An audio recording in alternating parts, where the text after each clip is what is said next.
Hello guys, मैं विकास sir. मैंने lecture दूसरा आपको स्टडी कराया था। उसमें हमने पुंकेसर के बारे में पढ़ाया था। जो पुष्प का नरभाग होता है, उसमें जो पुष्प के अंदर जो परागकोश होते हैं, जिसे एंथर बोलते हैं, उसमें परागकण किस प्रकार से बनते हैं, उसी परागकण के बारे में आज मैं आप लोगों को अध्ययन कराऊंगा।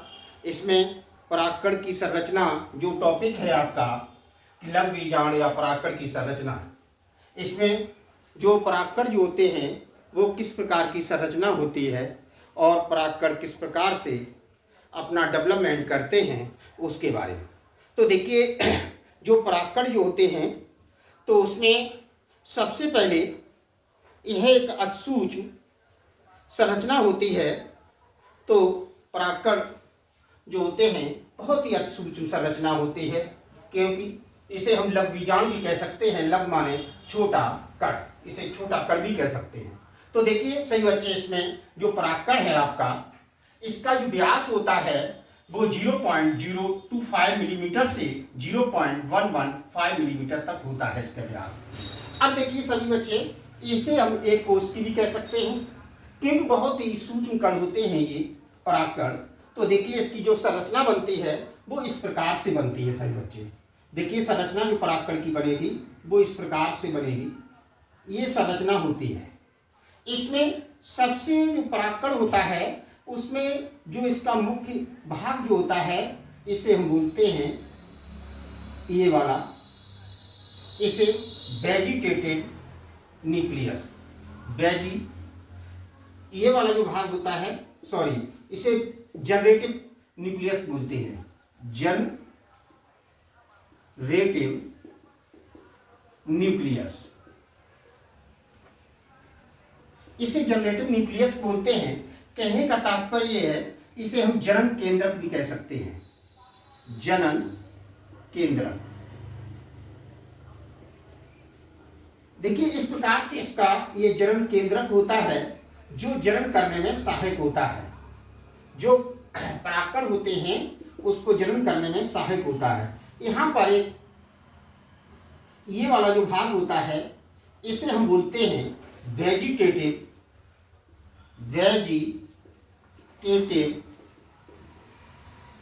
न्यूक्लियस। इसे बोलते हैं कायक केंद्रक। ये कायक केंद्रक कहलाता है। अब सभी बच्चे देखेंगे, इसमें ये जो भाग हैं, एक तो जनरेटिव न्यूक्लियस है, जनन केंद्रक बोलते हैं, और दूसरा आपका वेजिटेटिव न्यूक्लियस है। देखिए अब इसमें ये वाला जो भाग होता है, इस तरह से इसकी संरचना होती है। इस तरह से इसकी संरचना होती है। सही बच्चे देखेंगे, इस तरह से इसकी संरचना बनती है।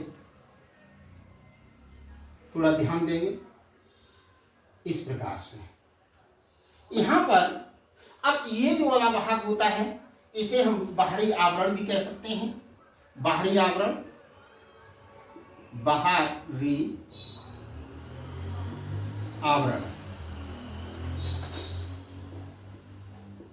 इसे हम एक्साइन बोलते हैं। EXIN, exine. तो एक्साइन का मतलब होता है बाह्य चोल। बाह्य चोल कह सकते हैं या बाहरी आवरण भी कह सकते हैं। ये वाला जो भाग होता है, इसे हम एंटाइन बोलते हैं। क्या बोलते हैं? एंटाइन।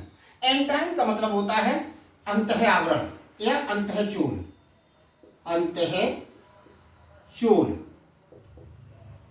ये आपका अंतः चोल है या अंतः आवरण कहेंगे। अब देखिए यहां पर ये होता है, एक जनन छिद्र कहलाता है। जनन छिद्र, ये आपका जनन क्षेत्र है। इसे हम जर्म कोर भी कहते हैं। तो इस प्रकार से इसकी जो संरचना होती है वो इस प्रकार से बनती है। ये परागकण की एक इंटरनल संरचना है। किसकी है? परागकण की इंटरनल संरचना।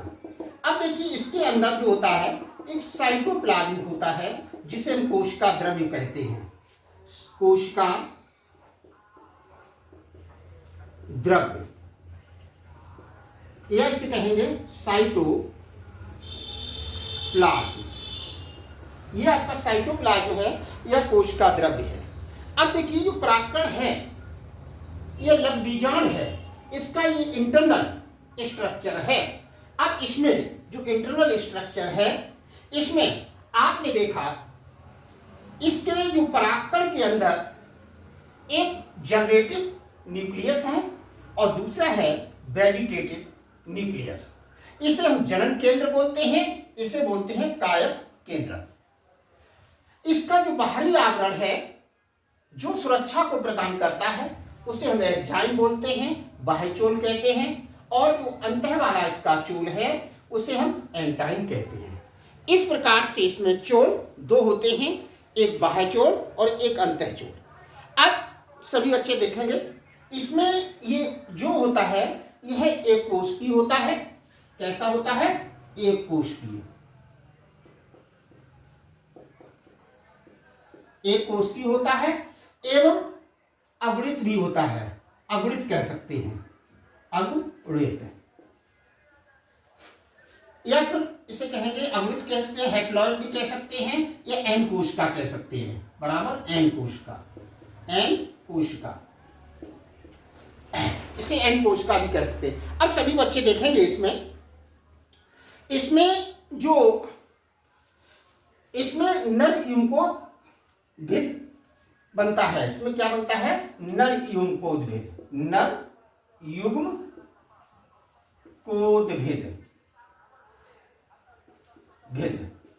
नर युग्मकोद्भिद होता है जिसे हम कहते हैं मेल गैमेटोफाइट। जो नर युग्मकोद्भिद की ये प्रथम कोशिका होती है। क्या होती है? नर युग्मकोद्भिद की एक प्रथम कोशिका होती है जो एक गोल व अंडाकार इसकी आकृति होती है। गोल, अंडाकार इसकी आकृति होती है। आकृति कैसी होती है? गोल होती है और अंडाकार होती है, और इसे हम बहुफलकी भी कह सकते हैं। क्या कह सकते हैं? बहुफलकी, बहुफलकी भी कह सकते हैं। अब देखिए इसका जो अध्ययन करेंगे वो हम पराग विज्ञान के अंतर्गत करेंगे। किसके अंतर्गत करेंगे? पराग विज्ञान के अंतर्गत, पराग विज्ञान। तो पराग विज्ञान के अंतर्गत जिसे हम पॉलिनोलॉजी कहते हैं, क्या बोल देंगे? पॉलिनोलॉजी, जिसे हम पॉलिनोलॉजी कहते हैं, पराग विज्ञान को कहेंगे पॉलिनोलॉजी। जो पॉलिनोलॉजी होता है उसमें विज्ञान की वह शाखा जिसके अंतर्गत हम परागकणों का या जो बीजाणु हैं उनका अध्ययन करेंगे, विस्तृत हम पृथक करके अध्ययन करेंगे, उसे हम पराग विज्ञान कहते हैं। तो विज्ञान की वह शाखा जिसमें हम परागकणों का, जो परागकण हैं उनका हम अध्ययन करेंगे, जो छोटे छोटे कण हैं उनका हम अध्ययन करेंगे, उसे हम कहते हैं पराग विज्ञान, जिसे हम कहते हैं पॉलिनोलॉजी। पॉलिनोलॉजी, इसे हम पॉलिनोलॉजी कहेंगे। इस प्रकार से अब सभी बच्चे देखेंगे इसका हमने इंटरनल पार्ट जाना, परागकण का इंटरनल पार्ट जाना। तो इंटरनल पार्ट में सबसे जो मुख्य भाग इसका है वो जनरेटिव न्यूक्लियस है। क्या है? जनरेटिव न्यूक्लियस, इसे हम जनन केंद्रक बोलते हैं। जो जनन केंद्रक जो होता है ये केंद्रक का एक जो आपकी केंद्रक जो होता है इसमें जो परागकण के अंदर केंद्रक होता है वो इसे क्या करता है? जनन केंद्रक में जनन करने में या प्रजनन करने में सहायक होता है। क्या करता है? प्रजनन करने में सहायक होता है और अपनी भूमिका को निभाता है। अब देखिए सभी बच्चे देखेंगे, और इसमें क्या करता है? ये फर्टिलाइजेशन करता है। जो जनरेटिव न्यूक्लियस होता है परागकण के अंदर, तो वो फर्टिलाइजेशन में भी सहायक होता है। इस प्रकार से यह एक परागकण का एक मुख्य केंद्रक का कार्य करता है। किसका करता है? मुख्य केंद्रक का कार्य। तो इसमें निषेचन क्रिया में भी सहायक होता है। जो आपका जनरेटिव में न्यूक्लियस होता है, जनन केंद्रक होता है, वो इसमें निषेचन में भी सहायक होता है और बीज के निर्माण में भी सहायक होता है। इसका बीज का निर्माण भी करता है। ये क्या करता है? जनरेटिव जो न्यूक्लियस होता है वो निषेचन करने में भी सहायक होता है, जो फर्टिलाइजेशन होता है, और इसमें बीज का भी निर्माण करता है। अब देखिए, वेजिटेटिव जो न्यूक्लियस होता है ये परागकणों को पोषण प्रदान भी करता है, पोषण भी देता है, न्यूट्रिशन का कार्य करता है। ये न्यूट्रिशन का कार्य करता है और जो परागकण होते हैं उनका डेवलपमेंट करता है। जो परागकण होते हैं, इसका जो वेजिटेटिव न्यूक्लियस है वो उसे डेवलपमेंट करता है और इसे पोषण देने का भी कार्य करता है, और इसमें जो पराग नलिका जो बनती है उसे भी पोषण देने का कार्य करता है। इस प्रकार से जो वेजिटेटिव होता है इसका भी बहुत महत्वपूर्ण कार्य है। तो इसमें जो परागकण है तो इसके अंदर जो केंद्रक हैं वो दो केंद्रक हैं। एक तो जनरेटिव न्यूक्लियस है और दूसरा जिसे हम जनन केंद्रक बोलते हैं, और दूसरा है वेजिटेटिव न्यूक्लियस। तो जनरेटिव न्यूक्लियस होता है निषेचन में सहायक होता है, और वेजिटेटिव न्यूक्लियस होता है ये पोषण करने में सहायक होता है। जो भी इसमें केंद्रक हैं वो इसमें ये अपना कार्य करते हैं, जो परागकण होते हैं उसे पोषण देने का कार्य करते हैं। अब सभी बच्चे देखेंगे, इसमें हमने जाना जनरेटिव न्यूक्लियस के बारे में जाना और इसमें वेजिटेटिव न्यूक्लियस के बारे में जाना। अब देखिए जर्मपोर, जो जर्मपोर होता है जिसे जनन छिद्र कहते हैं, ये जनन छिद्र होता है।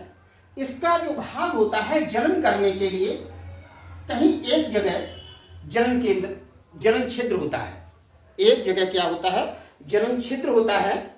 जो जनन छिद्र होता है वो क्या करता है? एक परागकण के अंदर एक विशेष संरचना को बना लेता है, और विशेष संरचना को बना करके ये जर्मिनेशन जो होता है, अंकुरण जो होता है उसमें अपनी भूमिका को निभाता है। जो जर्मपोर होता है जिसे हम जनन छिद्र कहते हैं, ये अंकुरण जब जर्मिनेशन होता है उसमें अपनी भूमिका को निभाता है। इस प्रकार से जो जर्मपोर है वो निषेचन करने में भी सहायक होता है, और जो पौधे प्रजनन क्रिया करते हैं उसमें भी ये सहायक होता है जनन छिद्र। जो भी पौधे होते हैं वो अपना फर्टिलाइजेशन करेंगे या जनन क्रिया करेंगे, उसमें ये सहायक होता है। तो देखिए सही बच्चे, आपने इसमें जनरेटिव न्यूक्लियस के बारे में जाना, वेजिटेटिव न्यूक्लियस के बारे में जाना, जर्मपोर के बारे में जाना। अब देखिए इसमें जो बाहरी आवरण जो है इसका एंजाइम बोलते हैं, जिसे बाह्य चोल बोलते हैं। ये क्या करता है? ये जो बाहर का एक परागकण होता है एक चोल के रूप में, एक आवरण के रूप में ये ढके रहता है। तो ढके रहता है, उसे मजबूती देता है और सुरक्षा प्रदान करता है परागकण को। परागकण को क्या करता है? सुरक्षा प्रदान करता है, और इसमें सुरक्षा प्रदान करके इसमें इसकी प्रतिरोधकता होती है, प्रतिरोधकता क्षमता होती है, क्योंकि जो बाहरी पर्यावरण है उससे कोई इफेक्ट ना हो जाए, कोई प्रभावित ना हो जाए, उसको सुरक्षा प्रदान करता है। और इसमें जो परागकण हैं, जो जितने परागकण होते हैं तो उसमें सभी में ये एंजाइम होगा या बाह्य चोल होगा, वो सुरक्षा प्रदान करेगा, उसे मजबूती प्रदान करेगा। इस प्रकार से अब इसमें एंटाइन है। एंटाइन को अंतःचोल कहते हैं। जो परागकण का अंदर वाला जो पार्ट है वो एंटाइन कहलाता है। जो एंटाइन कहलाता है ये सेल्यूलोज का बना होता है। किसका बना होता है? सेल्यूलोज। सेल्यूलोज, ये सेल्यूलोज का बना होता है। सेल्यूलोज होती है एक निर्जीव कोशिका होती है। निर्जीव को जो भाग होता है जो इसके परागकण के अंदर विकसित होता है। तो इसमें क्या करता है? ये जो परागकण जो होते हैं उन्हें डेवलपमेंट करने में भी सहायक होता है। जो परागकण होते हैं उन्हें क्या करता है? उनका विकास करने में सहायक होता है, डेवलपमेंट करने में सहायक होता है। और इसमें इसको एक पतला व लचीला बनाने में भी सहायक होता है एंटाइन। ठीक है, इसे पतला बना देता है और लचीला बना देता है। अब देखिए सही बच्चे, आपने परागकणों के विकास के बारे में जाना और ये क्या करता है इन टाइम, जो पराग नलिका होती है, जो पॉलिन ट्यूब होती है, उसको भी विकास करने में सहायक होता है, उसका भी डेवलपमेंट करता है, उसमें भी सहायक होता है। अब देखिए साइटोप्लाज्म, इसके अंदर जो साइटोप्लाज्म है जिसे हम कोशिका द्रव्य कहते हैं, ये कोशिका द्रव्य होता है, एक जेली के समान संरचना होती है परागकण के अंदर, वो उसे जीवन देने का कार्य करती है। क्या करती है? उसे जीवन देने का कार्य करती है। एक तरल पदार्थ के रूप में ये होता है, एक जेली के रूप में होता है। तो देखिए सभी बच्चे, इसमें जो भी कोशिकीय घटक होते हैं उसे भी स्थानांतरण करने में सहायक होता है। ये जो कोशिकीय घटक होते हैं इसके, उसमें भी सहायक होता है, और इसमें एक जेली के समान संरचना होती है, और इसमें जो भी गतिविधियां होती हैं, जो गतिविधियां उसमें होती हैं, उसमें भी सहायक होता है। अब जो साइटोप्लाज्म होता है, उसमें जो पोषक तत्व होते हैं उसे भी स्थानांतरण करने में सहायक होता है, जो पोषक तत्व होते हैं, और इसमें से जो अपशिष्ट पदार्थ होते हैं, वेस्ट मटेरियल होते हैं, उनका भी निष्कासन करता है। जो साइटोप्लाज्म होता है वो निष्कासन करने में सहायक होता है। तो देखिए सभी बच्चों ने ये जाना, इसका जो भी इंटरनल परागकण का संरचना है या स्ट्रक्चर है, तो उसमें जाना सबसे पहले जनरेटिव न्यूक्लियस को जाना, जिसे हम जनन केंद्र बोलते हैं। अब इस परागकण के अंदर दूसरा वाला भाग जाना वेजिटेटिव न्यूक्लियस, जिसे हम कायक केंद्र बोलते हैं। इसके बाद आपने जाना जनन क्षेत्र होता है, जो जर्मपोर होता है, ये अपना जो भी परागकण होते हैं उसे डेवलपमेंट करने में सहायक होता है, और इसमें पराग नलिका जो बनती है उसमें भी इसमें सहायक होता है। अब देखिए इसमें जो बाहरी आवरण होता है उसे एक्सजाइम बोलते हैं, बाह्य चोल कहते हैं। ये मजबूती प्रदान करता है, इसे जो भी बाहरी पर्यावरण है उसे सुरक्षा को प्रदान करता है। अब इसमें इंटरनल पार्ट होता है, इसका एंटाइम बोलते हैं, इसे अंतःचोल, ये सेलुलोज का बना होता है। इसमें ये परागकण को डेवलपमेंट करने में भी कार्य करता है, और जो इसकी पराग नलिका बनती है उसमें भी सहायक होता है। इस प्रकार से हमने परागकण की संरचना के बारे में जाना, तो सभी बच्चे इसे स्टडी करें। अब देखिए हमने इसमें जो पराग विज्ञान था, पॉलिनोलॉजी कहते हैं, तो इसके बारे में जाना, क्योंकि विज्ञान की वह शाखा जिसके अंतर्गत जो भी परागकण होते हैं उनका हम अध्ययन करते हैं, या जो भी बीजाणु होते हैं जो सूक्ष्म रूप से एक कण के रूप में होते हैं उनका हम अध्ययन करते हैं। इस प्रकार से हमने परागकण की संरचना के बारे में अध्ययन किया।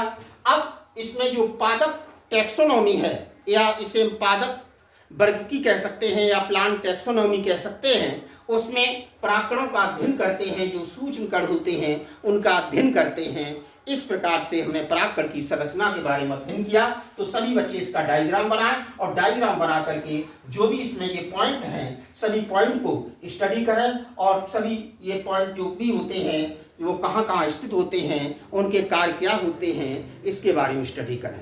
देखिए सभी बच्चे हमारे वीडियो को देखें, इसे सभी बच्चे सब्सक्राइब करें, लाइक करें, शेयर करें और कमेंट्स करें। Thank you.